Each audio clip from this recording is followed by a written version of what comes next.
It is Taylor Bridges here, back with another video, another review of Life After Lockup, Season 4, Episode 46. This episode is titled The Ring is Off. Taylor and Chance. So we pick up the episode at the hospital where Taylor is amid giving birth and she's feeling a bunch of emotions. And I was wondering how long Bobby has been away at this point. And I hope Bobby is not outside keeping herself busy with trouble. The baby comes out in a flash, and baby Mason is just so precious and big and healthy, all those things. I wish all the best to Taylor and Chance and their new creation, their new family, all of that. Chance was so aggravating trying to get the baby, but I was thinking like maybe he's just excited and he's happy. I don't know. So maybe, he can get a little pass this time. I don't know. But Chance, please do not aggravate Taylor. Like, do not be all annoying and talkative and, you already have poor money management and poor decision making skills. Like, just please don't annoy Taylor. So I don't know. Just let her heal and recover. I'm hoping that Chance doesn't keep that up. I don't know. I've never had a child, but Chance was being annoying from what I saw. That seemed super annoying. But I don't know. Baby Mason is now home, and it's a full house, right? It definitely seems like Chance is officially being annoying. Chance has gotten laid off as of recently, and he doesn't want to tell Taylor. And so I'm thinking Chance will be fine, right? He's a hustler. Chance will find work, but not telling Taylor is a huge no. And it's like kind of it's a slight to the trust that they have. Y'all are supposed to have trust between one another, and you're not confiding the truth of your circumstances. Chance has pulled up to one of his friends' homes. John is the guy, to ask for work essentially, and I respect that. You got to do what you got to do, but in the meanwhile, while they're playing that scene, they show Taylor calling Bobby to vent. Taylor's feeling overwhelmed, especially amid all of the financial and the financial chaos and the family chaos that's all going on in the household. Chance is now shown get into a bar to buy drinks with his imaginary money, then uses his imaginary money on a slot machine. $70 apparently down the drain that could have helped feed his family. That's extremely unacceptable. But in a way, Chance is exhibiting behavior that he hadn't shown before. So I don't feel bad for Taylor. Monique and Derek. Derek is packing to go to see Monique in Chicago. He's surprising her. And he hasn't seen her since the fight that Monique and her sisters had against Derek's sisters, right? And he says that they've put their issues aside. Plus, he's off his ankle monitor.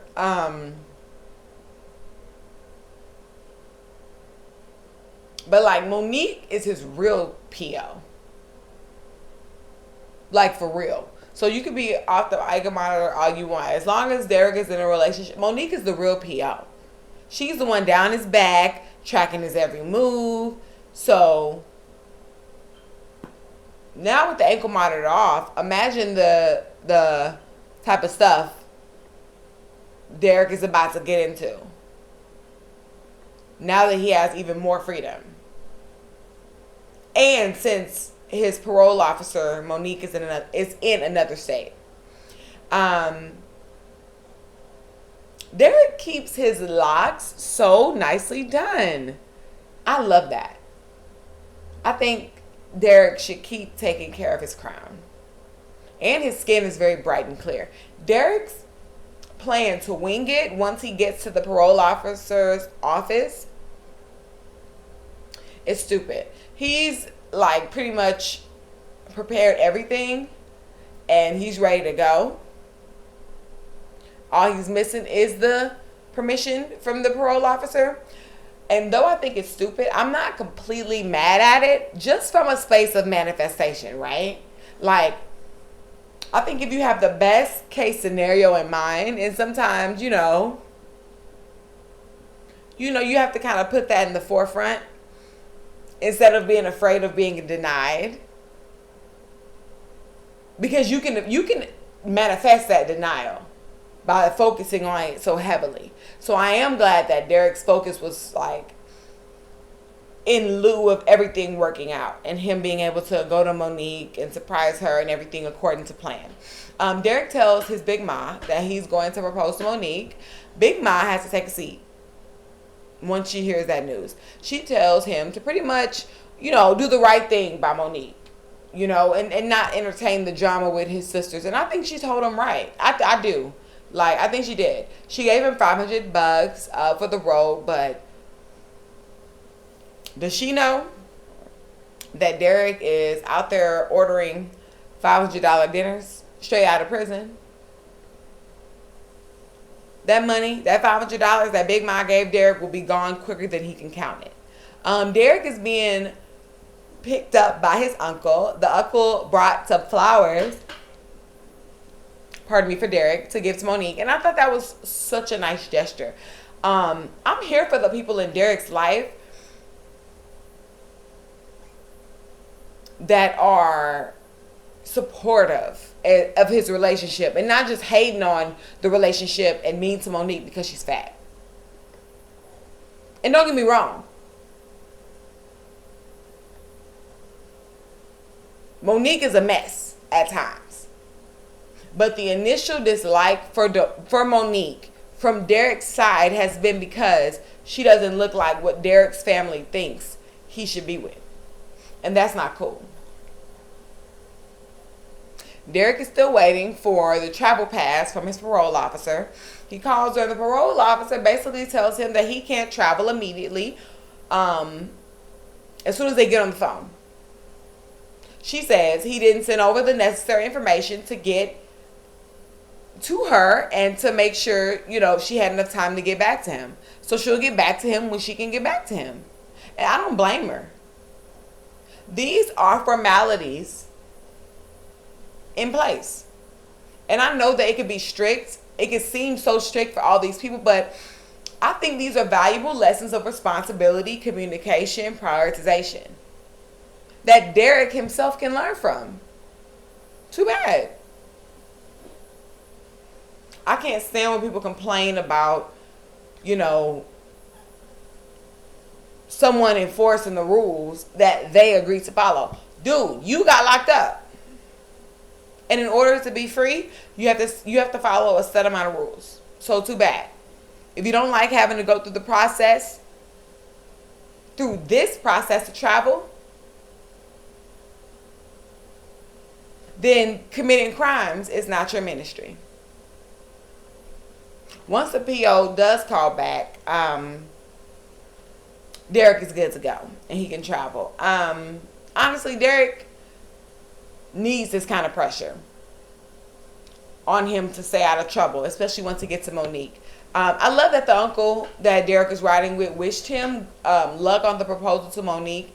And I think that's a man who has some business of his own to mind and has enough going on where he doesn't have to immerse himself in Derek's relationship and bash his partner. So bring Uncle on the show regularly. Uncle has some business. Brittany and Marcelino. Marcelino has been subpar for a minute now.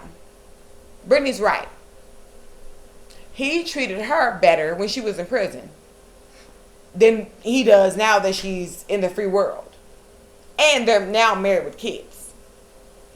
I don't know where the shift occurred with Marcelino, but maybe he's always been this guy. And we just saw him differently because Brittany was in prison and he seemed like the good guy. But ever since we've seen Brittany try to improve her life and make something of herself, Marcelino has been low-key hating. And as much as I don't care to see them on this show, on my television screen anymore at all, Brittany is one of the most rehabilitated stories from the Love After Lockup franchise. She got her freedom and has been doing right ever since. And I can imagine that being as simple as she makes it look. She has her head on straight. Her mind is clear. Her babies are joyous and well taken care of. And she's trying to love on her husband.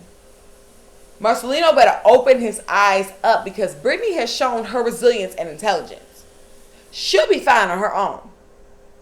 Marcelino is the one who I think would lose his mind if he were alone. And it's just Marcelino's indifference and seeming like he's so careless. His careless attitude towards Brittany when she's pouring her heart out and fighting for her marriage.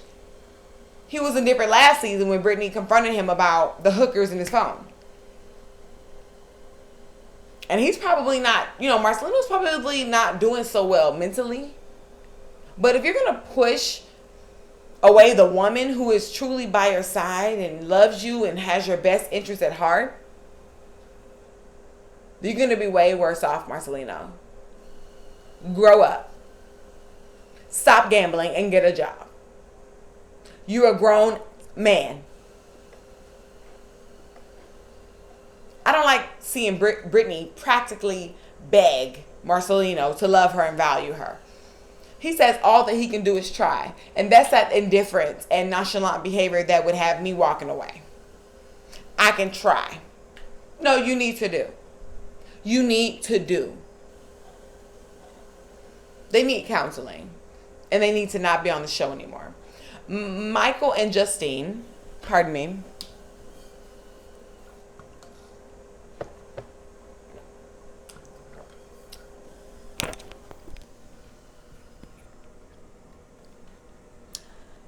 Michael and Justine are back this episode. Justine is paying the bills and she sees $12,000 missing from the account. Mike says he took the money to buy Justine a ring. Mind you, he already proposed to her with the ring. So this new ring is a nice to have, but definitely not a must have. Justine will literally tattoo Mike's wife on her forehead if need be. Y'all have hella kids and one on the way. Then on top of that, the ring didn't cost $12,000. I thought it cost $5,000. So where was the other $7,000 spent? Again, like I asked in the video before last, do all the kids have college funds? At least $50 in the fund. Anything. Do all of the kids have health insurance? Do all of the kids have clothes that fit properly? Clothes and shoes. Do all of the kids have nutritious food to eat? Because for 8 kids combined, and neither one of them having an actual job, I'm super disappointed in how they're handling their money. And I'm not even one to pocket watch. But y'all have hella kids. $12,000 could have been much better spent. Michael lies to Justine and says he got a good deal to invest in Bitcoin, crypto, etc. Then wants to ask her, why does he always have to tell her everything? Sir, when $12,000 is missing from the household, it's a discussion between you and Justine. It should have been a discussion between y'all before you made a large purchase. And mind you, this is what Justine quit her stable nursing job for. And it's actually a testament to how immature Michael is. How he's telling her this lie, thinking it's going to change her mind and make her happy once she sees what the money was used for. Now, I do think Justine is going to be excited about the new ring. But if Justine were mature, she'd see it as unnecessary. For now. It's just not a necessary purchase. It's just not. Justine complains about being worried about having to depend on Mike since she quit her job when he doesn't really even appreciate the effort she puts in around the house and with the kids.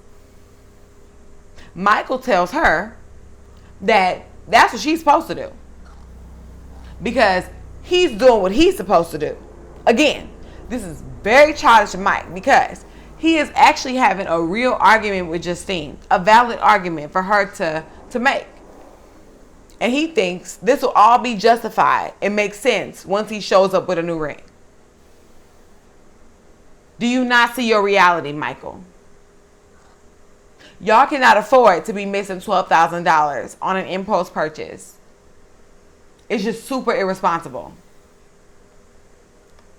So, I understand Michael is so used to this fast money. He has no concept and no value of the dollar, but you have a family. And I can imagine he's probably never had a real job for long at all. They finally make it to Vegas. I'm glad Michael has been able to come out of prison and get to traveling and not be so restricted. He's living his life,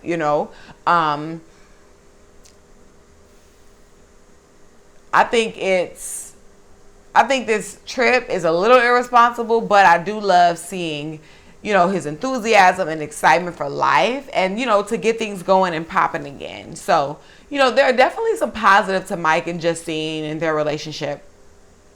When they arrive to the studio, Mocha opens the door to let them in. He daps and hugs up Michael. And then he just walks back inside and introduces everybody to his assistant. He didn't even speak to Justine, say her name or anything in that initial introduction to Michael. And I think that was so rude. Then when she actually speaks up, he's just super rude to her, acting like a pathetic. And Michael trying to signal to Justine just to calm down and take it easy. Absolutely not. Check your dude. Justine brushed that off way better than me because it would not have went down like that. It's super rude. This is your homeboy's wife and mother to one of his children now. Have some couth, you bird. Who are you to talk with your crusty, ill-fitted outfit? Michael breaks the news to Mocha that Justine is expecting. Mocha's vitriol for Michael having a wife and family is just really confusing. Do you want to be with Michael, Mocha? Is that what it is? Michael is not some superstar rapper. And even if he was, why do you have such an attitude about a grown man wanting to settle down and have a family while pursuing his dreams? Like, I really thought Mocha was being a weirdo. I'm serious. You are not his dad or his guardian. And as far as I'm concerned, Mocha has been all talk and annoyance. What show have you booked for Mike since he's been out there? Or, well, not even out there, since he's been out of prison. Mocha is thinking too hard about it with Mike's music career. Like, let this man make music and go from there. Stop obsessing over this man's relationship and his family. Mocha then reveals that he's booked a gig for Michael and he's instructed Michael to erase his pictures on Instagram. And I'm thinking, you're a lame. Mocha, you're such a lame. You're so weird. Lindsay and Blaine. Lindsay is ridiculous. What would you have had Blaine do ultimately? Like, not telling you about him getting on the ankle monitor was wrong, sure. But now that you know, like, you're upset he chose more freedom than what he would have had in prison. And what is really there to talk about at this point? Now Lindsay has stormed off, and Blaine is standing outside in a polo and boxers. Lindsay says it doesn't matter what she chooses, who she chooses, she's going to be dealing with the same BS anyways. And I think that's probably true. Because I think we attract who we are. Now she's seen driving off, calling somebody baby on the phone. And how excited she is to see them. Typical Lindsay behavior. Blaine looks just like his dad. Blaine is then about to go to church and give his testimony, and I'm not mad at it. I'm definitely not judging or hating on Blaine for doing that, because I think that's really good for him. Lindsay's mom and daughter show up to church, and God only knows what Lindsay is out there doing. Lindsay uses any mishap in life or any occurrence that doesn't go her way as an excuse to wild out, and that just gets old. After a while, it just gets old. Blaine and his dad are casually standing there while it's pouring down raining. I thought that was weird. When they get inside the church, it's small and quaint, and I do love churches like that because it's the environment where misfits can, truly come as they are, because they always say come as you are, but then when you get to church, you're met with a bunch of judgment. That sort of church seemed like the perfect environment to come as you are and receive the word of God without all of the pomp and circumstance that comes with other churches. And it's so therapeutic to tell your testimony. You're not only helping other people with your testimony, but you help yourself when you put it out there. And so I was really moved by Blaine's testimony. And I thought this was the best scene to date that Lindsay has ever been included in while on this show.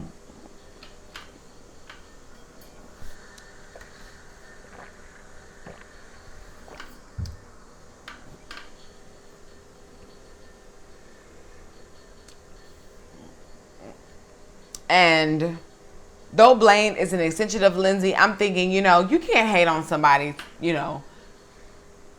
turning to God, and being appreciative about what God has brought them to and through.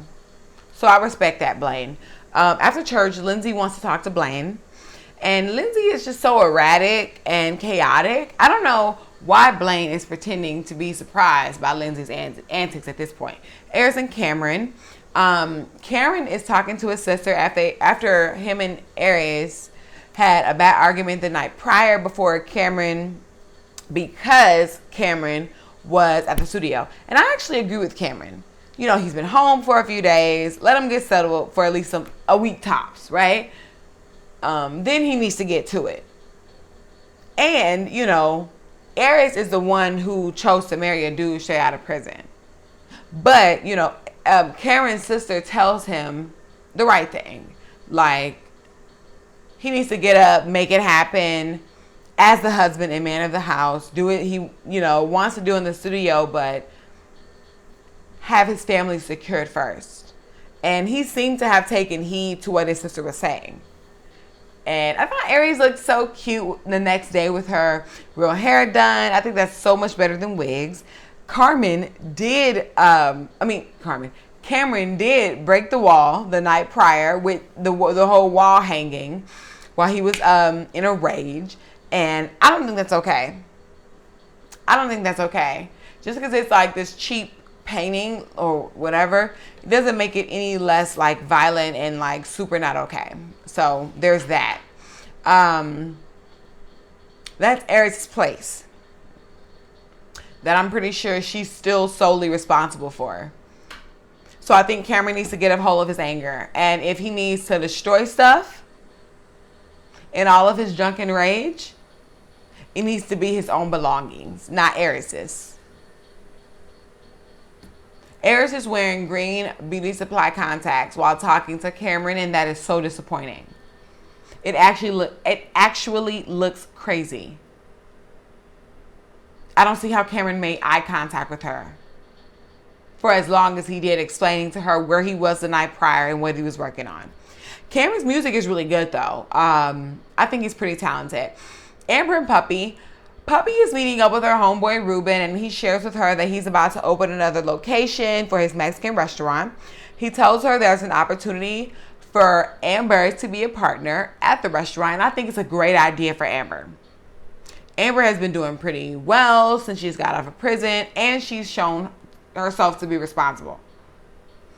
So Ruben tells, Amber to come up with $50,000, which I think Amber definitely has. I know it's a lot, but I think she has it. Ruben says that Amber would be the one pretty much running it, but does Amber know or remember what that entails? Running a bar or a restaurant, like, that's not passive income. You have to practically live at the bar or the restaurant, especially the first year or two. Puppy is going to stay with Queen to get away from Eric and get on her feet. Mind you, I don't think Puppy is in this position by choice. Last episode, Puppy was still willing to make it work with Eric. I think Eric's behind either put her behind out once he finished walking all the way home after Puppy left him stranded in the middle of the street. Or he scared / threatened Puppy so violently that she had to leave. Allegedly. Once Puppy gets to Queens makes it known that Puppy is to pay half of the bills while living there. And I'm super glad. Puppy is closer to 40 years old at this point. Puppy needs to start taking care of her own grown behind for a change. And perhaps she needs to go by dog, because she's not a puppy anymore. She's in her 40s. She's a full-grown dog at this point. And I love Queen. Queen just sits there and collects all the tea from Puppy and Amber. I know Queen is always entertained with these two women, but I get how it's exhausting having almost 40-year-old friends that constantly need rescuing. They have no sense of independence and responsibility. And they keep up with all this drama. It's just really draining. So, that was that episode. I thank you so much for tuning in. Again, I'm Taylor Bridges. Please like, comment, subscribe. Give me your feedback. Let me know what you think of the episode. Thank you for tuning in. Goodbye.